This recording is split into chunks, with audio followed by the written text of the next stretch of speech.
Vamos ter mais uma palavra de oração antes da gente começar o nosso estudo? Pai, nós estamos aqui reunidos no nome do Teu Filho, nosso Senhor Jesus. Nós estamos aqui desejosos de aprender um pouco mais da Tua Palavra. Nós reconhecemos, Senhor, que de nós mesmos nós não temos nenhuma condição. Então nós queremos que o Teu Espírito Santo venha abrir o nosso entendimento, abrir o nosso coração, abrir os nossos ouvidos, e que o Senhor possa falar conosco nessa noite e avançar em nós. Por misericórdia, toma a sua palavra escrita e faça ela viva em nosso coração. Ajuda-nos no ambiente, ajuda nossas crianças, ajuda os irmãos, esclarece-nos, conquista-nos e fale aos nossos corações. Nós entregamos nossas vidas a Ti, Senhor. Te pedimos em nome de Jesus. Amém. Hoje à tarde, quando eu comecei a meditar no assunto que nós estamos tratando com os irmãos, me veio 3 aspectos sobre o Senhor, que eu gostaria de começar comunicando com os irmãos. Deus é justo, Deus é fiel, Deus é bom. Deus é justo, Deus é fiel, Deus é bom. Então, que essas palavras, elas ocupem o primeiro lugar do nosso estudo hoje, no nosso coração. Nunca esqueça disso. Deus é justo. Deus é fiel. Deus é bom. Nesses dias, a gente está fazendo uma revisão com os irmãos sobre aspectos relacionados ao batismo. Então o Senhor colocou no meu coração de fazer essa revisão com os irmãos. Normalmente a gente faz isso quando tem pessoas para ser batizada, não é verdade? Mas dessa vez ninguém pediu para ser batizado. Mas o Senhor colocou no coração de fazer realmente uma revisão com os irmãos. Até porque, creio eu, que quando tiver irmãos querendo ser batizados, nenhum irmão aqui vai ter dificuldade alguma de tratar desses assuntos com os irmãos. E mesmo nós que já passamos pelo ritual do batismo, quantos ainda precisa das realidades espirituais do batismo? Vou dar um exemplo para os irmãos que está em Atos dos Apóstolos, capítulo 19. Atos, capítulo 19, a partir do verso 1. Está falando da chegada do apóstolo Paulo em Éfeso. E aqui diz assim o texto: Sucedeu que, enquanto Apolo estava em Corinto, Paulo, tendo passado por todas as regiões superiores, chegou a Éfeso. E achando ali alguns discípulos, olha só, discípulos, ou seja, são seguidores, Disse-lhes: Recebestes vós o Espírito Santo quando crestes?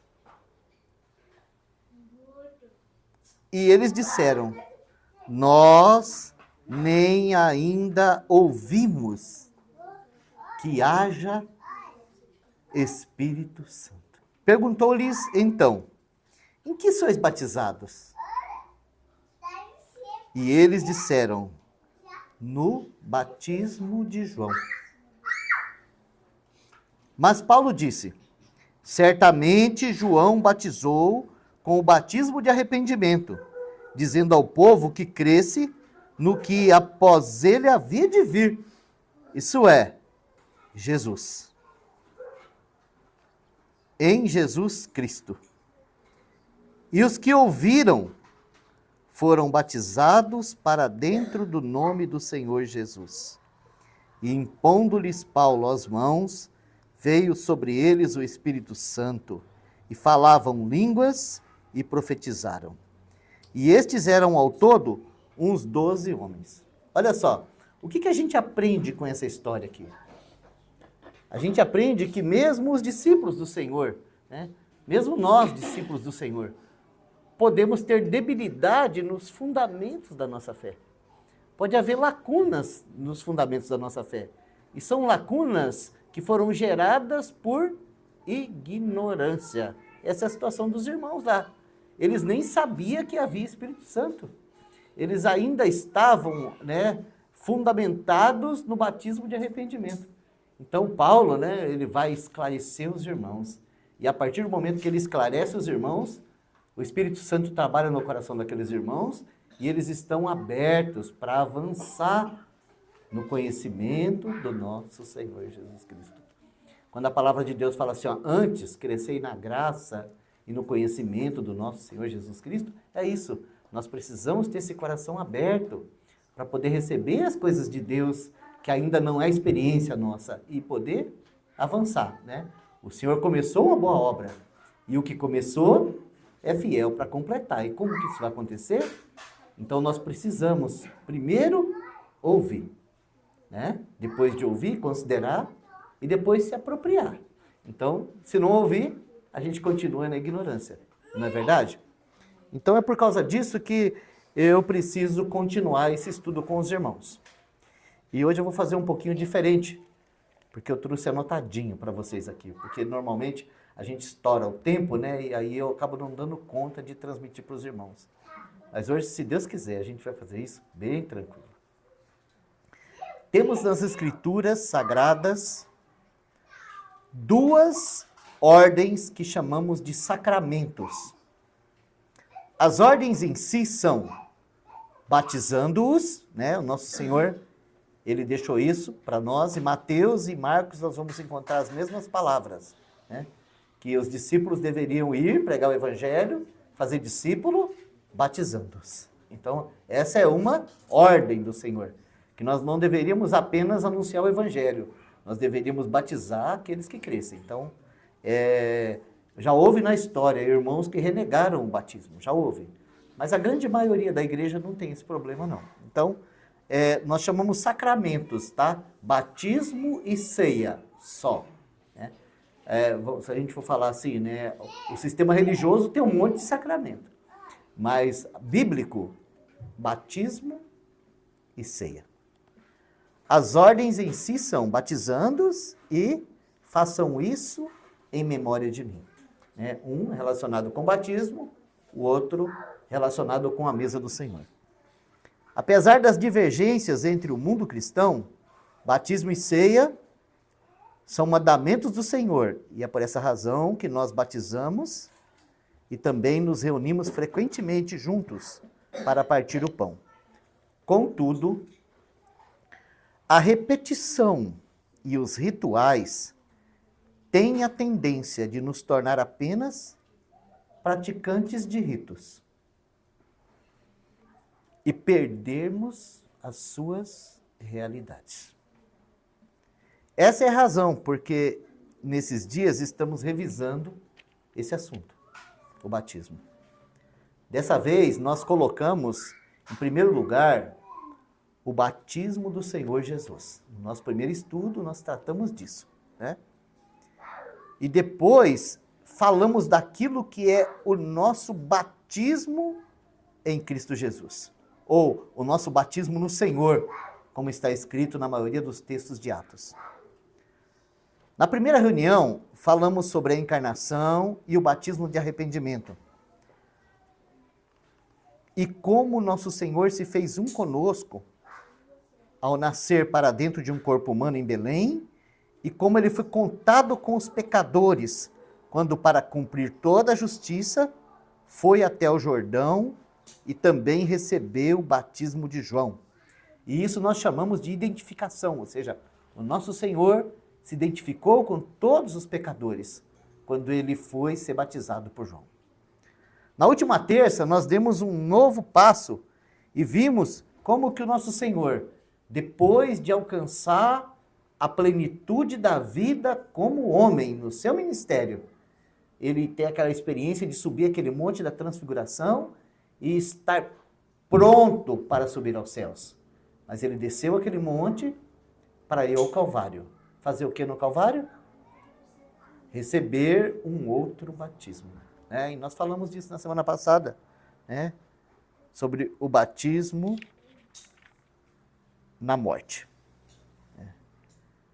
Lá no Calvário, o nosso Senhor, como último Adão, subiu aquele monte para receber sobre o seu corpo todo o juízo deste mundo. Do modo como o Senhor Jesus recebeu o batismo de arrependimento, todos nós também precisamos nos arrepender. E do modo como o Senhor recebeu o batismo de morte lá na cruz, todos nós também precisamos morrer. E sobre esse aspecto eu gostaria de lembrar de novo com os irmãos do início do nosso estudo, daquelas primeiras 3 palavras que nós falamos. Deus é justo, Deus é fiel e Deus é bom. E eu quero acrescentar mais uma. Deus é verdadeiro. Ele é o Deus que não pode mentir. Por essa razão, o pecado precisa de justa punição. E está escrito lá no livro de Ezequiel, no capítulo 18, versículo 4. Ezequiel fica depois de Jeremias.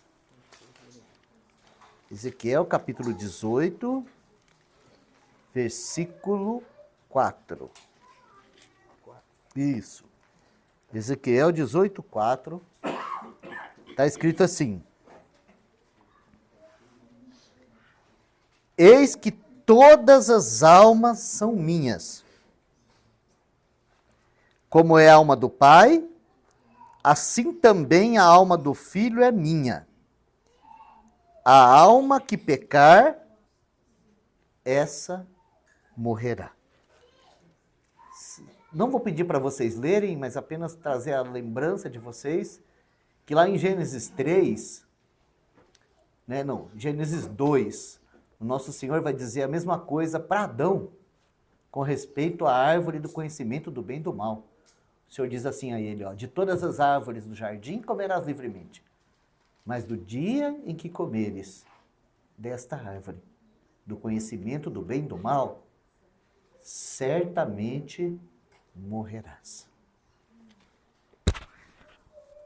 Quero acrescentar a esse texto um outro que está no Salmo. Volte um pouquinho para trás da sua Bíblia, alguns livros. Você vai chegar no livro de Salmo, lá nos primeiros capítulos. Salmo capítulo 9, versículo 17. Então nós temos essa sentença, a alma que pecar, essa morrerá. E agora aqui nós temos uma outra sentença, que ela invade os âmbitos da morte.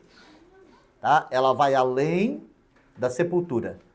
Certa vez, Jesus, encorajando os seus discípulos, que precisavam enfrentar muitas dificuldades na pregação do Evangelho, o Senhor fala para eles assim, não tenha medo daqueles que podem matar a alma. Temam o corpo. Não tenha medo daqueles que podem matar o corpo. Temam, 9. Temam aquele que pode matar o corpo e tem poder para lançar a alma no inferno. Isso. Esse é o nosso Senhor, né? E lembrem-se, Deus é justo, Deus é fiel, Deus é bom e verdadeiro. Né? A gente não precisa ter dúvida o quanto nosso Deus é verdadeiro. O Salmo 9, versículo 17, está escrito assim, olha. Os ímpios serão lançados no inferno, e todas as nações que se esquecem de Deus. Imagina que o plano de ampliação deve estar sendo bem grande, né? Porque cada dia que passa, nós vemos como mais o mundo quer ir para longe de Deus. E essa é uma sentença de um Deus que é justo, de um Deus que é fiel, de um Deus que é bom e de um Deus que é verdadeiro. Então, nós não podemos pregar o Evangelho e omitir essas verdades da palavra de Deus. Não podemos, de modo nenhum, negociar isso. E essas são duras palavras de justiça, previamente estabelecidas por esse nosso Deus, que é justo. Então, isso não foi algo que foi decidido na mente de um homem. Essa é a palavra de Deus. Então, por essa razão, todos nós precisávamos de uma porta de saída. Porque baseado na justiça de Deus, quem aqui pode dizer assim, ó, eu nunca pequei?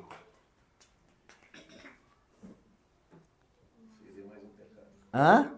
Quem aqui pode dizer assim, ó, eu nunca me esqueci de Deus? Quem aqui, né, pode dizer assim, ó, eu nunca andei em desacordo com a vontade de Deus?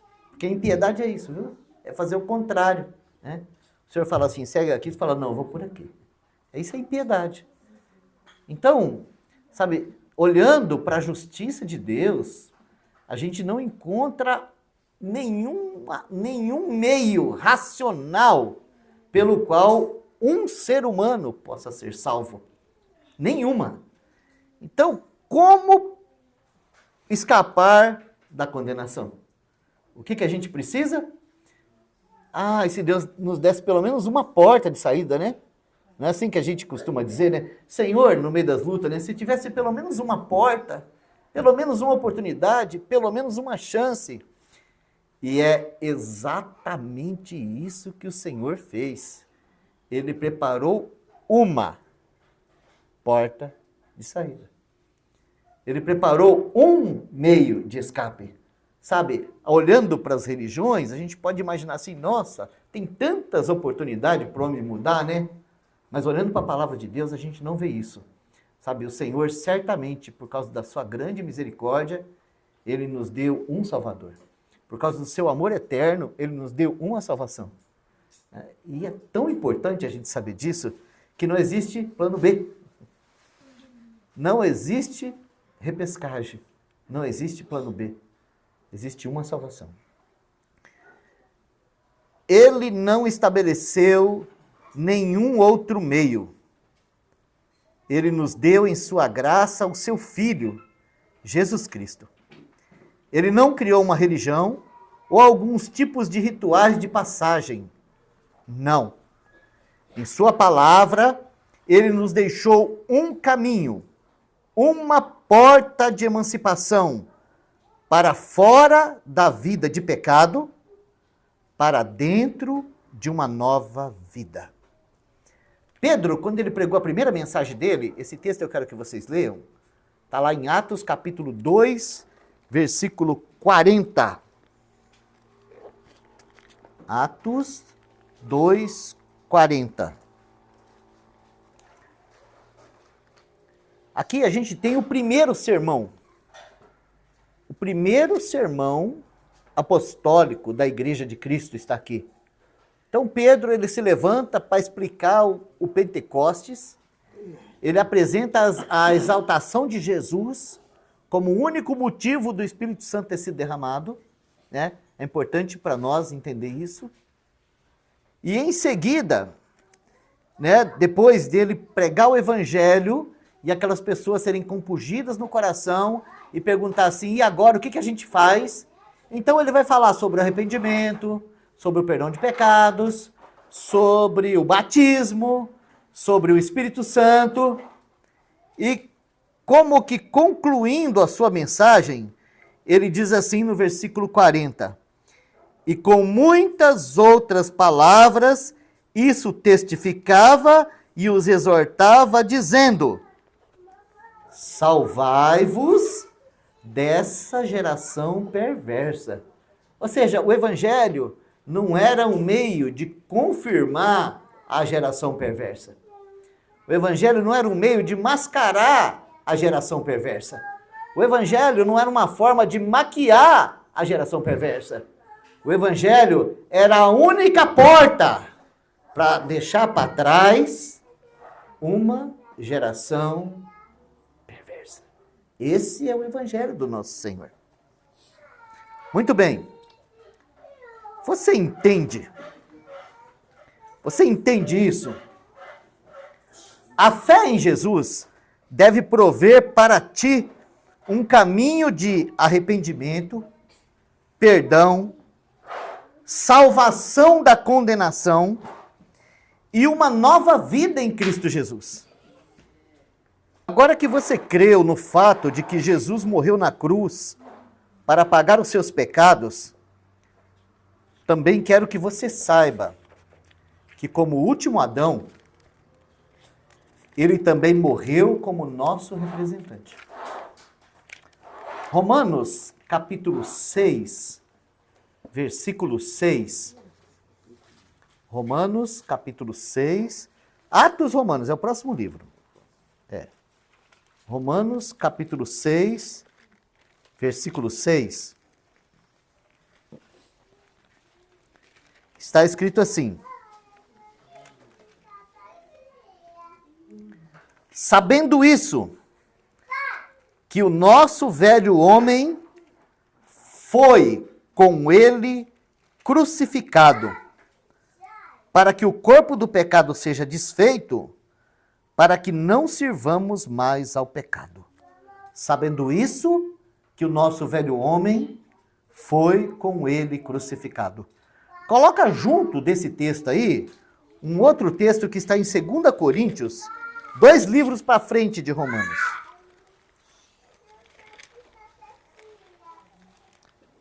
Segunda Coríntios, capítulo 5, versículo 14. Está escrito assim na palavra do Senhor: porque o amor de Cristo nos constrange a julgarmos isso, que se um morreu por todos, logo todos morreram. Sim, é o batismo nosso pela fé na morte do Senhor que nos tira para fora do império de Satanás e nos leva para o reino de filhos amados. E isso está escrito um pouquinho para frente aí, em Colossenses, no capítulo 1, versículo 13. Alguns livros para frente, nós vamos passar aí Gálatas, Filipenses, aí nós vamos chegar em Colossenses, no capítulo 1, no versículo 13, nós temos essa declaração. Isso, o próximo livro depois disso. Está escrito assim, olha: ele nos libertou do império das trevas e nos transportou para o reino do Filho do seu amor.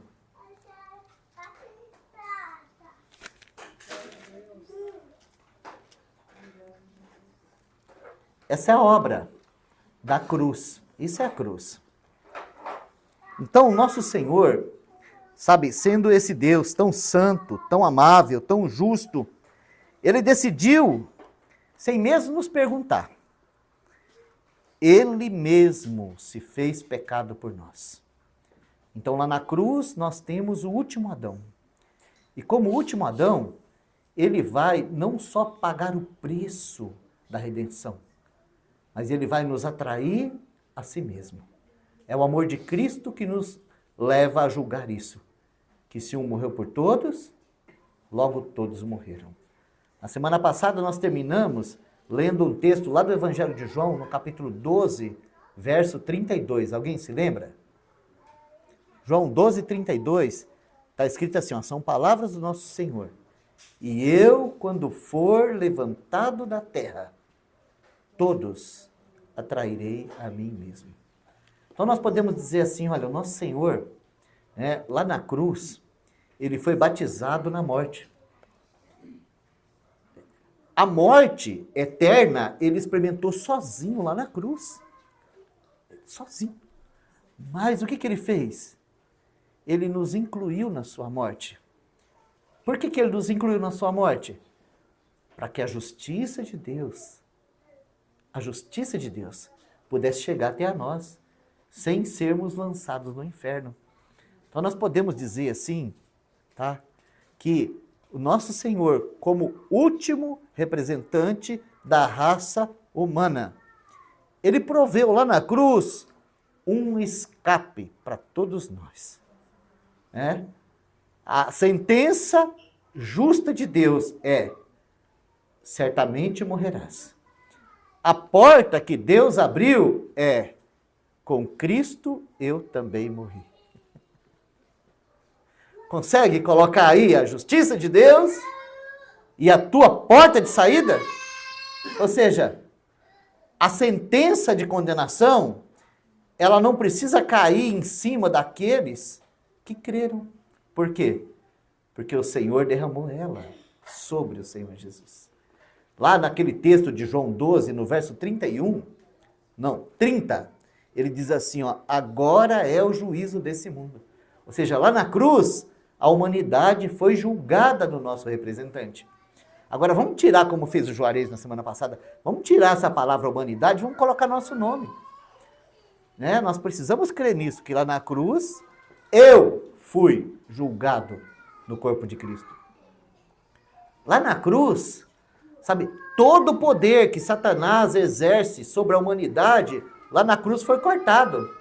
Então você tem problema com o diabo, tem um lugar onde acaba. Sabe onde acaba o nosso relacionamento de escravidão de Satanás? Na morte. Né? Na morte.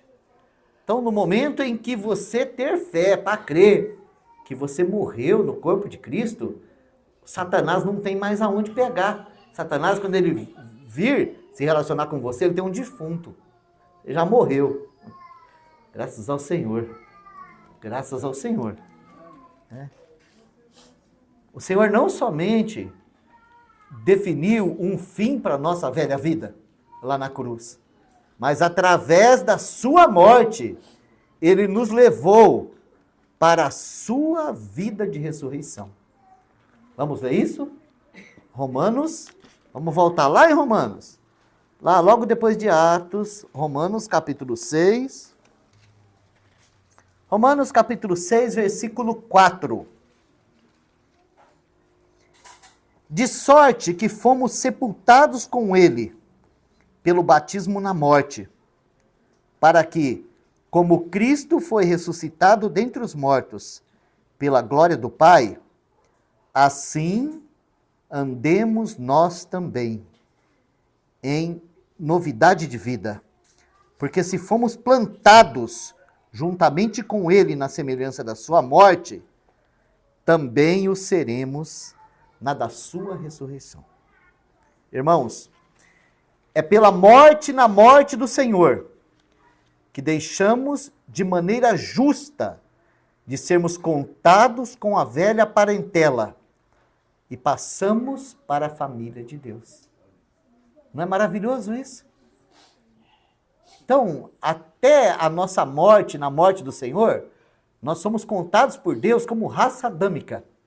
Mas a partir do momento em que nós estamos unidos com Cristo na sua morte e ressurreição, nós somos contados como filhos amados. É uma bênção, é uma coisa tão gloriosa, mas nós temos tanta dificuldade de experimentar essas realidades, e eu vou dizer para vocês, uma das maiores barreiras chama o ritual do batismo. Porque nós trazemos quase que no nosso subconsciente que tudo que a gente precisa é tomar um banho. E a grande maioria das pessoas, elas vão para o batismo e elas entram na água e saem do mesmo jeito. Recebem apenas uma carga emocional, recebem apenas algumas promessas frustradas de regeneração batismal. Eu me lembro, sabe, no dia em que eu fui batizado, que do meu lado chegou um ignorante, sabe? Um santo irmão ignorante. E ele plantou uma heresia na minha cabeça, ela só não entrou porque a verdade já estava lá. Mas sabe o que ele disse para mim? Ele falou assim para mim, a hora que você descer aquelas águas, se você sair de lá, você nunca mais vai ser o mesmo. Porque Deus vai fazer um milagre, Ele vai tirar tudo de você, vai deixar tudo lá dentro da água, e você vai sair livre. Sabe, irmãos, mas isso está na cabeça da crentalhada, está na cabeça do povo. Então as pessoas acham que é isso, elas acham que precisa ser batizada. Elas acham que o exorcismo se faz no rio. Mas não se faz exorcismo no rio. Nós precisamos ser libertos desses, vamos falar assim, ó, dessas heresias, desses dogmas, desses ritos, sabe? E experimentar realidade espiritual. Como que a gente experimenta a realidade espiritual? Do mesmo modo que os irmãos lá de Éfeso. Primeiro tem que chegar a verdade. E aí, vocês receberam a morte na morte do Senhor? Ou vocês só tomaram um banho? Né? Paulo não disse isso. Mas eu estou dizendo isso para vocês. O que Paulo disse foi o seguinte: vocês receberam o Espírito Santo quando creram? Qual foi a resposta deles? Ignorância! Assim é a igreja hoje. Nós nunca ouvimos isso. Tudo que nós sabemos é que Cristo morreu por nós lá na cruz e para poder fazer parte da igreja nós temos que ser batizados.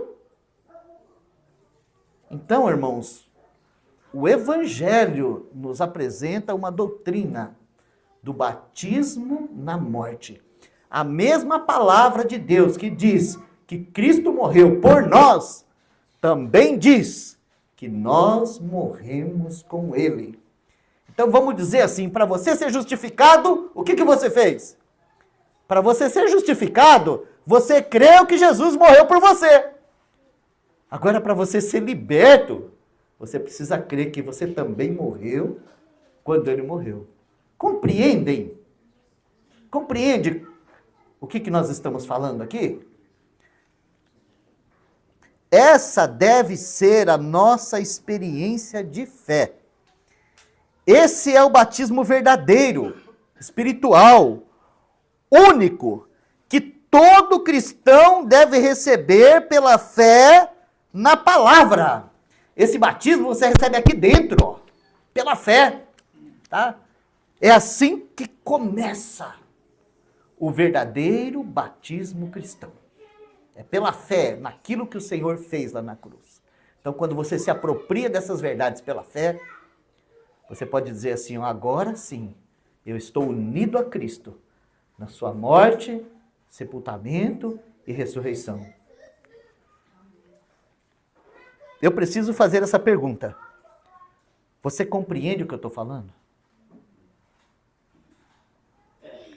Como nós já falamos, infelizmente, a religião corrompeu tudo. Mas eu vou fazer outra pergunta para você.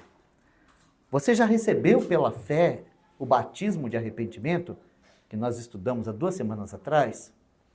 Ou você acha que tudo que Deus precisava era encontrar você e colocar no reino dele? Por causa da sua musicalização, da sua capacidade de expressão, pela maneira como você gosta de contribuir, ou pela sua educação, né? Infelizmente, irmãos, eu conheço muita gente que pensa assim, que é como se Deus estivesse fazendo um favor para Ele mesmo de salvar você. Eu conheço pessoas que pensam assim. Eu conheço pessoas que pensam que se não for a contribuição financeira dela, a igreja vai acabar. Sabe, eu vou falar uma coisa para os irmãos, nesses 23 anos de vida cristã. O Valdir está aqui, o Valdir é testemunha. Eu, na minha vida cristã, fui jogado que nem peteca, assim, ó, para todo lado, sabe? Todos os lugares onde a gente se opôs a qualquer doutrina, veio uma raquete assim e falou assim, ó, some daqui, né? E com essa raquete veio, né, o corte das ofertas, das finanças. Veio, assim, abrupto. Ó, a partir de hoje, Jonas não recebe mais oferta daqui. E aí a gente cai lá do outro lado, né? E aí, quando tem um problema, a gente é jogado para o outro lado, sabe? Uma vez a minha esposa falou assim para mim, falou assim, também, você tinha que concordar, você fica discordando desse jeito, não passa fome. Mas graças a Deus, que o Senhor nunca precisou de nenhum desses ofertantes que ficaram para trás para me sustentar. Nunca precisou. Porque Ele é o dono do ouro e da prata, o Rei do universo. Então não pense você que você é a última cereja do bolo e que sem você o Senhor está perdido. Não pensa numa coisa dessa, sabe? É uma coisa errada. Nós temos que realmente entender isso. Que Deus é fiel, que Deus é justo, sabe? Que Deus é bom e que Deus é verdadeiro. E vale a pena nós atentarmos para as verdades dele, toda a verdade dele. Né? Quando nós falamos sobre o batismo na morte. Né? Você já creu nisso? Você já recebeu essa verdade como verdade pessoal, de que quando Cristo morreu, você também morreu? Sabe, isso é tão fundamental, mas tão necessário para a carreira cristã. Porque nós temos dificuldade de tratar com esse assunto de morte, não é verdade? Mas o Deus justo estabeleceu a nossa morte com Cristo como o único caminho para a vida de ressurreição. Então, enquanto alguém não crê que está unido com Cristo na sua morte, na sua ressurreição, não vai poder desfrutar dessa gloriosa vida de salvação plena no corpo de Cristo. Amados, essa é a verdade sobre todo crente. Pode crer na palavra? Esse é o batismo na morte. Todo filho de Deus tem em Cristo essa bênção e deve levar ela por toda parte. Olha, irmãos, quando você não tem revelação, você pode até repetir essas palavras e mesmo repetindo-as, você tem dificuldade com essa palavra, porque nós temos problema com a morte. Mas eu vou dizer uma coisa para vocês. Não existe nada mais abençoado para um filho de Deus enfrentar tentação, provação, acusação, prejuízo e qualquer outra coisa da vida do que saber que morreu com o Senhor. Então, se tem uma morte que para nós é uma bênção, é a morte na morte do Senhor. Sabe quando você se prepara para a vingança e o Espírito Santo vem e fala assim para você, você já morreu. Sabe? Quando você se prepara para dar uma curtida no mundo e o Espírito Santo vem e fala para você assim, ó, para isso você também já morreu. E quando você se prepara para dar uma de religioso e o Espírito Santo vai lá e mete o dedo no teu nariz e fala assim, ó, e para isso você também já morreu. Sabe? É uma coisa maravilhosa. É maravilhosa porque você tem na morte o fim para todas as alianças com a vida de Adão. Sabe, irmãos, nós carregamos esse corpo de pecado que é um escravo de Adão. E só tem um remédio para ele. A morte, na morte do Senhor. Então nós nos apropriamos pela fé da palavra de Deus. Cremos que Deus é justo, verdadeiro, bom. E nós tomamos posse da nossa morte com o Senhor. E somente dessa forma, nós conseguimos tocar à frente a vida cristã. Você sabe por quê que o número dos que entra pela porta da frente e sai pelas portas do fundo é quase igual na vida da igreja hoje? Porque eles nunca encontram com a cruz. Eles vêm na igreja em busca de cura, em busca de alegria, de boas amizades, de bênção, de facilidades, e nunca encontram com a cruz. Porque quando nós encontramos a bendita cruz de Cristo e descobrimos pela fé que nós morremos também, então começa a nova vida. Aí começa a nova vida. Aí acaba o oba-oba e começa a nova vida. E a partir desse momento, nós nos tornamos realmente uns inimigos do mundo. Inclusive do mundo religioso. Inclusive do mundo religioso. Não vai faltar quem fale assim, ó, como é que é o negócio? Falso profeta? É isso. Falso mestre, esse é um falso mestre. Foi a seca, isso aí não é evangelho não. Cuidado com esse negócio aí. Colossenses, vamos voltar lá em Colossenses, capítulo 2. Colossenses capítulo 2, versículo 12. Sepultados com ele no batismo, nele também ressuscitastes pela fé no poder de Deus que o ressuscitou dentre os mortos. Olha só, como eu já disse para vocês, essa é a porta de entrada e a porta de saída. Em nossa união com o último Adão, deixamos de maneira justa a vida de condenação. Em nossa união ao novo homem ressuscitado, damos início à verdadeira vida de filho de Deus. Esse é o caminho do Senhor para toda a humanidade. Mas, infelizmente, os homens não conseguem ver tamanha bênção. se o Espírito Santo não se movimentar. Agora, se você crê em Jesus, essa deve ser a sua experiência saudável de fé. Pelo poder de Deus, agora, você tem uma nova vida. Por essa razão, você deve agora participar de um ato, uma realidade espiritual chamada o batismo. O visível. O modo como você apresenta para o mundo que você já não pertence mais à velha ordem. Todos os demônios do inferno, todos os governos desse mundo espiritual, todas as suas amizades e relacionamentos precisam saber disso, que agora você está em Cristo, é um filho de Deus, cruzou o rio, está do outro lado. Essa é a realidade necessária, é ordenança e muito importante. Esse marco seguro na vida de cada filho de Deus. Por essa razão, se de fato você está unido a Jesus, necessita do batismo. Tanto o batismo realizado dentro do seu interior, como também o batismo exterior, que significa você ir às águas publicamente e lá dar um testemunho de que você está unido a Cristo. Lá nas águas, nós vamos dar testemunho daquilo que nós cremos. Então não começa no batismo, nas águas. Começa aqui dentro. Quando você crê que Jesus Cristo é a única porta, é o único caminho, e você o recebe como Salvador. Quando você tem olhos para ver que você morreu com Cristo. Então o que a gente faz com quem morreu? Sepulta.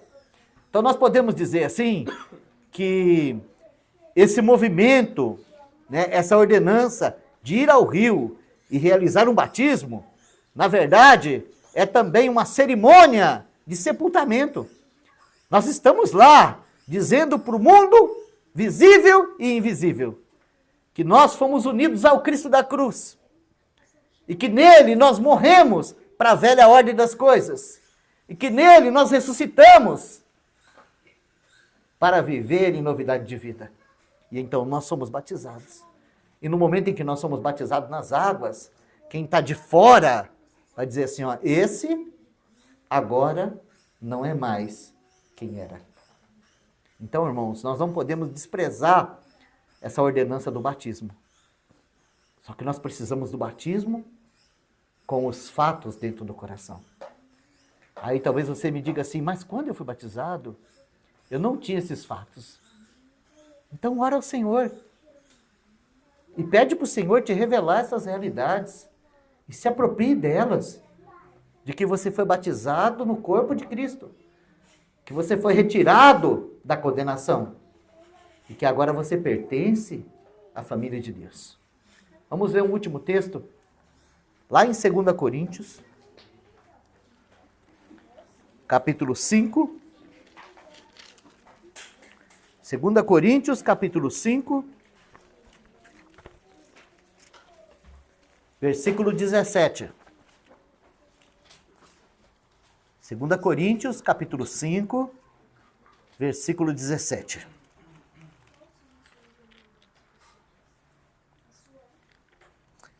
Eu vou fazer o seguinte, como é o último texto e eu tenho um tempinho ainda, eu vou fazer o seguinte, eu vou voltar a leitura lá no versículo 14 que nós lemos, e vou ler até o 17, tá bom?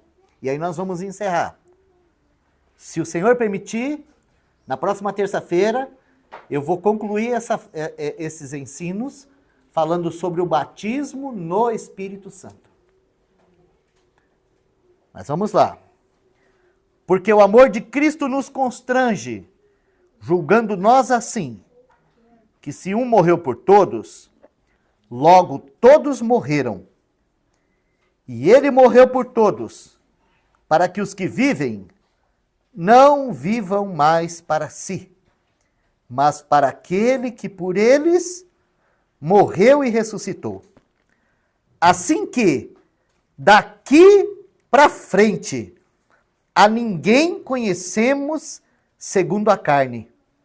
E ainda que também tenhamos conhecido Cristo segundo a carne, contudo agora já não conhecemos desse modo. Vocês conseguem entender esse versículo? Sabe o que esse versículo está nos dizendo?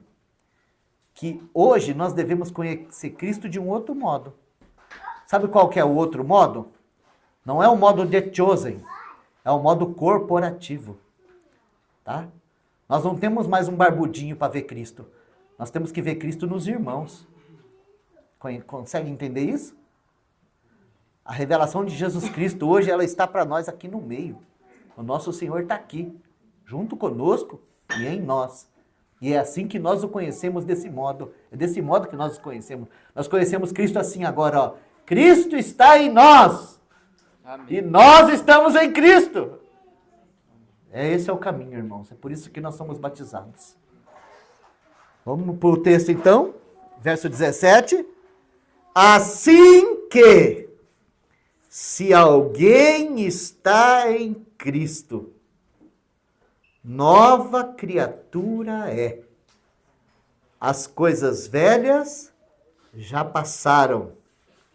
Eis que tudo se fez novo. Deus é justo. Deus é fiel. Deus é bom. Deus é verdadeiro. Bendito seja o teu nome, Senhor. Nós te agradecemos, Senhor, por aquela obra tão maravilhosa que o Senhor fez por nós lá na cruz do Calvário. E nós pedimos a Ti, Senhor, que nessa noite o Teu Espírito Santo possa tomar essas palavras e cravar dentro dos nossos corações, para que todos nós tenhamos essa experiência de fé na Tua palavra, de que também morremos, também ressuscitamos, e agora Cristo é a nossa vida. Obrigado por isso, Senhor, nós te louvamos e te agradecemos. Em nome de Jesus. Amém.